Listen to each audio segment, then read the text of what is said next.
America आणि Iran यांच्यात सुरू असलेल्या युद्धाचा जळगावच्या सराफ बाजारावर देखील मोठा परिणाम होत असल्याचं पाहायला मिळतं आहे। गेल्या 10 दिवसांपासून युद्ध सुरू आहे आणि या युद्धामुळे जो आहे त्याचा थेट परिणाम जो आहे जळगावच्या सराफ बाजारावर झाला आहे आणि सोन्या चांदीच्या दरावर देखील झालेला आहे। आपण जर 10 दिवसांचा विचार केला तर सोन्याच्या दरामध्ये तब्बल 8,000 रुपयांची घसरण झाली आहे, तर दुसरीकडे चांदीचे दर देखील जे आहेत तब्बल 24,000 रुपयांनी कमी झालेले आहेत। त्यामुळे एकंदरीतच युद्धाचा परिणाम हा सोन्या आणि चांदीच्या दरावर झाल्यामुळे कुठेतरी ग्राहकांना दिलासा मिळालेला आहे। मात्र सोन्या चांदीच्या भावामध्ये सतत चढ आणि उतार होत असल्याने ग्राहक कुठेतरी संभ्रमात असल्याचे चित्र पाहायला मिळतं आहेत। नेमकी याची कारणं काय आहेत आपण जाणून घेणार आहोत। काय सांगणार दादा, जर आपण युद्धाचा विचार केला तर युद्धाच्या पूर्वी सोनं 1,68,000 रुपये होतं, चांदी 2,90,000 रुपये होती। कुठेतरी सोन्या आणि चांदीच्या दरात दर घसरलेले आहेत। युद्धाचा कसा नेमका परिणाम झाला आहे? आता सोन्याचे भाव युद्धाच्या पूर्वी 1,55,000 रुपये होते, पण युद्ध जेव्हा सुरू झालं तेव्हा एका दिवसाचा सोन्याचे भाव जवळजवळ 10,000 ते 12,000 रुपये वाढलेले होते।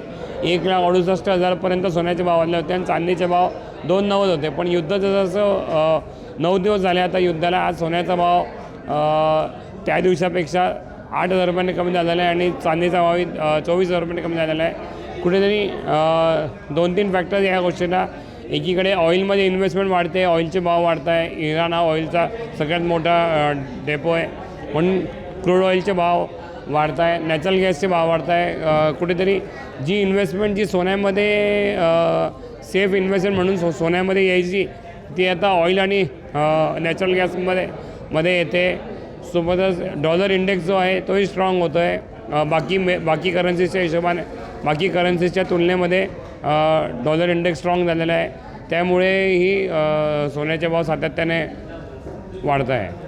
दादा, आपण जर बाजाराचा मार्केटचा जर विचार केला तर सोन्या चांदीचे दर सुरुवातीला वाढले, त्यानंतर आता पुन्हा घसरले, त्यामुळे ग्राहक कुठेतरी संभ्रमात आहेत का आणि त्याचा परिणाम कसा झाला आहे? नेमका ग्राहक मंदावले आहेत का ग्राहक?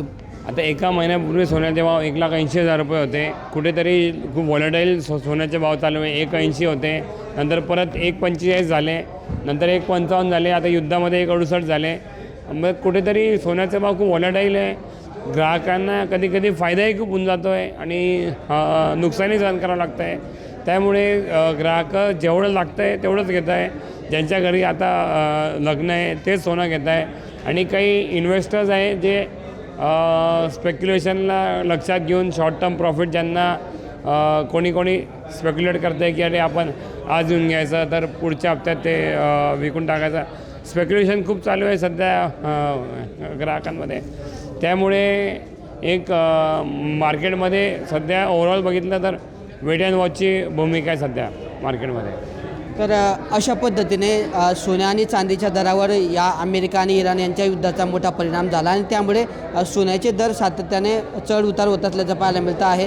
आता मोठी घसरण झाल्यामुळे कुठेतरी जे गुंतवणूकदार जे आहेत सोन्यामध्ये आणि चांदीमध्ये गुंतवणूक करत होते, त्या गुंतवणूकदारांनी जे आहे सततच्या कमी आणि जास्त होणाऱ्या भावामुळे वेट अँड वॉचची भूमिका घेतलेली आहे। तर दुसरीकडे ज्यांच्या घरात लग्न किंवा समारंभ आहे ते आवश्यकतेनुसारच सोनं आणि चांदी ती खरेदी करत असल्यामुळे कुठेतरी जळगावच्या सराफ बाजारामध्ये ग्राहकांची संख्या जी आहे मंदावल्याचं चित्र या ठिकाणी पाहायला मिळतं आहे।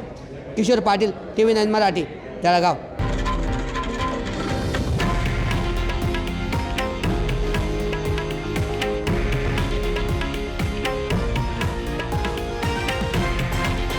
हे आहे देशातील नंबर 1 न्यूज नेटवर्क आणि आपण पाहत आहात TV9 मराठी, एकमेव।